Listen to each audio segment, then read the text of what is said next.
Cinema ನಟ ಆಗಬೇಕು, ಸಿನಿಮಾದಲ್ಲಿ ಇರಬೇಕು ಅಂತ ಯಾವತ್ತೂ ಬಯಸ್ತವನಲ್ಲ. ಒಬ್ಬ ಹೀರೋಯಿನ್ಗೆ ಮುತ್ತು ಕೊಡೋ ಸೀನ್ ಇರುತ್ತೆ, ಫೈಟಲ್ಲಿ ಡ್ಯೂಪನ್ನು ಬಳಸ್ತಾರೆ, ಸುಮ್ಮನೆ ಕೈ ಹಿಂಗಂತಾನೆ ಬಿದ್ದೋಗ್ತಾರೆ ಅನ್ನೋದು ಗೊತ್ತಾಗುತ್ತೆ. ಆವಾಗ ಹಾಗಿರಲಿಲ್ಲ. ಒಳಗಡೆ ಮಾಡೋರು ಏನು ಮಾಡಿದ್ದಾರೆ, ಏನು ಟೆಕ್ನಿಕ್ ಉಪಯೋಗಿಸಿದ್ದಾರೆ, ಅದು ಯಾವುದಕ್ಕೆ ಗೊತ್ತಾಗ್ತಾ ಇರಲಿಲ್ಲ.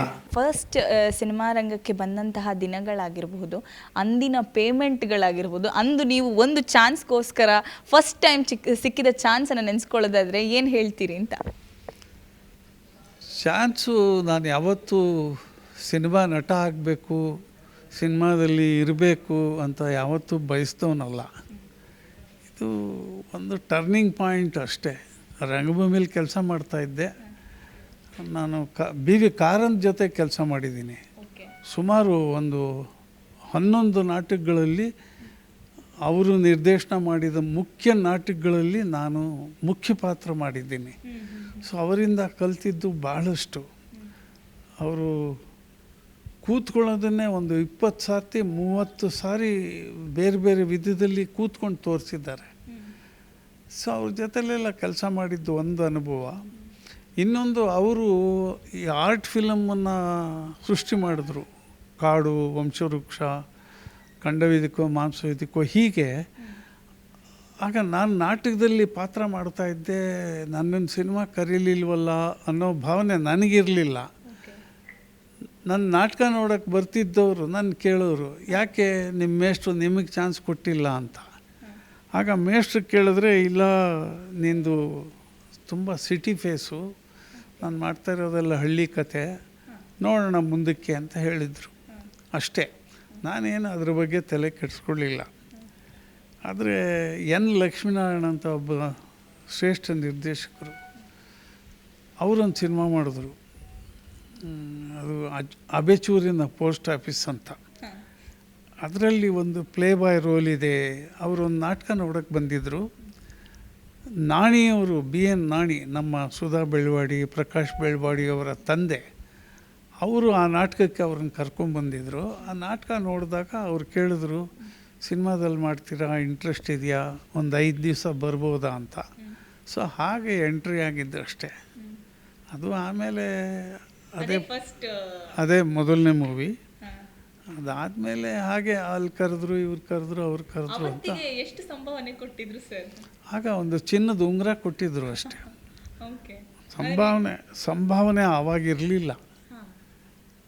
ಒಂದು ಅವಕಾಶನೇ ಕೊಡೋದು ದೊಡ್ಡದು. ಆವಾಗ ಇಷ್ಟೊಂದು ಕಲಾವಿದರು ಸಮೂಹ ಇರಲಿಲ್ಲ, ಕೆಲವೇ ಜನರು ಇದ್ದರು. ಆಮೇಲೆ ಅದು ಗೋಪ್ಯವಾಗೇ ಇತ್ತು ಶೂಟಿಂಗ್ ಎಲ್ಲ. ಇವತ್ತಿನ ಥರ ಯಾರ್ದೋ ಮನೆ, ಯಾವುದೋ ರಸ್ತೆ, ಯಾವುದೋ ಪಾರ್ಕಲ್ಲಿ ಎಲ್ಲ ಶೂಟಿಂಗ್ ಮಾಡ್ತಿರಲಿಲ್ಲ. ಎಲ್ಲ ಚೆನ್ನೈನಲ್ಲಿ ಮಾಡೋರು, ಸ್ಟುಡಿಯೋ ಒಳಗಡೆ ಮಾಡೋರು. ಹಾಗಾಗಿ ಗೊತ್ತಿರಲಿಲ್ಲ. ಈಗ ಪ್ರಚಾರ ಆಗಿದೆ. ಆಮೇಲೆ ಮೊಬೈಲ್ ಬಂದಿದೆ, ಟೆಕ್ನಿಕ್ ಎಲ್ಲ ಅಡ್ವಾನ್ಸ್ ಆಗಿದೆ. ಯಾವ ಸಿನಿಮಾನ ಎಲ್ಲಿ ಬೇಕಾದ್ರೂ ಫ್ರೀಸ್ ಮಾಡ್ಬೋದು ಮತ್ತು ರಿಲೀಸ್ ಮಾಡ್ಬೋದು. ಸೊ ಅದೆಲ್ಲ ಆಗಿ ಗುಟ್ಟು ಎಲ್ರಿಗೂ ರಟ್ಟಾಗಿಬಿಟ್ಟಿದೆ ಈಗ. ಯಾವುದು ಚೆನ್ನಾಗಿದೆ ಅನಿಸುತ್ತೆ? ಗುಟ್ಟು ರಟ್ಟಾಗಿದ್ದು ಒಳ್ಳೇದಾಯ್ತಾ, ಆಗಿನ ಕಾಲದ್ದೇ ಶೂಟಿಂಗ್ ಸೆಟ್ಗಳು ಚೆನ್ನಾಗಿತ್ತಾ? ನಿಮ್ಗೆ ಏನು ಅನ್ಸುತ್ತೆ? ಅದೇ ಚೆನ್ನಾಗಿತ್ತು. ಯಾಕೆ ಅಂತ ಕೇಳಿದ್ರೆ, ಯಾಕೆ ಅಂತಂದರೆ ಗೋಪ್ಯವಾಗಿತ್ತು. ಒಬ್ಬ ಹೀರೋಯಿನ್ಗೆ ಮುತ್ತು ಕೊಡೋ ಸೀನ್ ಇರುತ್ತೆ. ಆ ಹೀರೋ ಹೊಸಬ ಆಗಿದ್ದರೆ ಅವನು ಮಂಜ್ಕೋತಾನೆ. ಒಂದು 6 ಸಾರ್ತಿ 8 ಸಾರ್ತಿ ಮಾಡ್ತಾರೆ. ಇದೆಲ್ಲ ಬಂಡಲ್ ಕಣೋ ಅಂತಾರೆ. ಫೈಟಲ್ಲಿ ಡ್ಯೂಪನ್ನು ಬಳಸ್ತಾರೆ, ಸುಮ್ಮನೆ ಕೈ ಹಿಂಗಂತಾನೆ ಬಿದ್ದೋಗ್ತಾರೆ ಅನ್ನೋದು ಗೊತ್ತಾಗುತ್ತೆ. ಆವಾಗ ಹಾಗಿರಲಿಲ್ಲ. ಆವಾಗೆಲ್ಲ ಒಳಗಡೆ ಮಾಡೋರು ಏನು ಮಾಡಿದ್ದಾರೆ, ಏನು ಟೆಕ್ನಿಕ್ ಉಪಯೋಗಿಸಿದ್ದಾರೆ, ಅದು ಯಾವುದೂ ಗೊತ್ತಾಗ್ತಾ ಇರಲಿಲ್ಲ. ಅಂದರೆ ಅದು ಚೆನ್ನಾಗಿತ್ತು ಅಂತ ನಮಗನ್ಸುತ್ತೆ. ಸರ್, ನಿಮ್ದೊಂದು ಸೀಕ್ರೆಟ್, ನೀವು ಎಷ್ಟು ವರ್ಷ ಆದರೂ ಆ ಚಾಮು, ಆ ಆ್ಯಕ್ಟ್ ಮಾಡೋವಂಥ ರೀತಿ, ಅಥವಾ ನಿಮ್ಗೇನು ಊಟ ತಿಂಡಿ ಎಲ್ಲ ಏನು ತಿಂತೀರಾ? ಈ ಶೂಟಿಂಗಲ್ಲೂ ಇರ್ತೀರಾ, ಬ್ಯುಸಿ ಸ್ಕೆಡ್ಯೂಲ್ ಎಲ್ಲ ಹೇಗೆ ಮೇಂಟೈನ್ ಮಾಡ್ಕೊಳ್ತೀರಾ ನೀವು ಅಂತ? ಕಡಿಮೆ ಆಹಾರ, ಇನ್ನೂ 2 ತುತ್ತು ಬೇಕು ಅನ್ನುವಾಗಲೇ ಊಟ ನಿಲ್ಲಿಸ್ಬಿಡ್ತೀನಿ. ನಾನಂತೂ ಮನೆಯಿಂದನೇ ಊಟ ತರ್ತೀನಿ.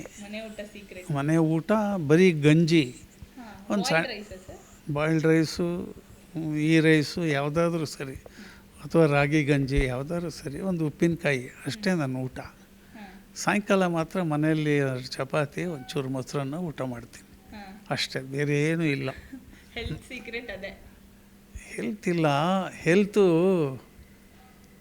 ಕೊರಗೋದ್ರಿಂದ ಹೆಲ್ತ್ ಕೆಡಗುತ್ತೆ. ನನಗೆ ಅದು ಸಿಕ್ಕಲಿಲ್ಲ, ಇದು ಸಿಕ್ಕಲಿಲ್ಲ, ನನಗೆ ಆ ಪಾತ್ರ ಕೊಡಬೇಕಾಗಿತ್ತು, ನನಗೆ ಅಷ್ಟೊಂದು ರೆಮ್ಯುನರೇಷನ್ ಬೇಕಾಗಿತ್ತು, ಇಷ್ಟೇ ಎಷ್ಟು ಕೊಡ್ತಾರೆ, ನನ್ನ ಯಾರು ಕರೀತಾ ಇಲ್ಲ, ಆ ಥರದ್ದೆಲ್ಲ ಇದೆಯಲ್ಲ, ಆ ಕೊರಗು ಮನುಷ್ಯನ ಸ್ವಲ್ಪ ಕಡಿಮೆ ಮಾಡುತ್ತೆ, ಅವನ ಉತ್ಸಾಹ ಕಡಿಮೆ ಮಾಡುತ್ತೆ. ಸೊ ಹಂಗಾಗಿ ಕೊರಗಿಲ್ಲ, ಏನಿದೆ ಅದರಲ್ಲಿ ತೃಪ್ತಿ, ಅದರಲ್ಲಿ ಖುಷಿ, ಅದನ್ನು ಪಟ್ಕೊಂಡ್ರೆ ಎಲ್ಲರೂ ಆರಾಮಾಗಿ ಇರ್ಬೋದು ಅಂತ ನನ್ನ ಸ್ವಭಾವ, ನನ್ನ ಅಭಿಪ್ರಾಯ.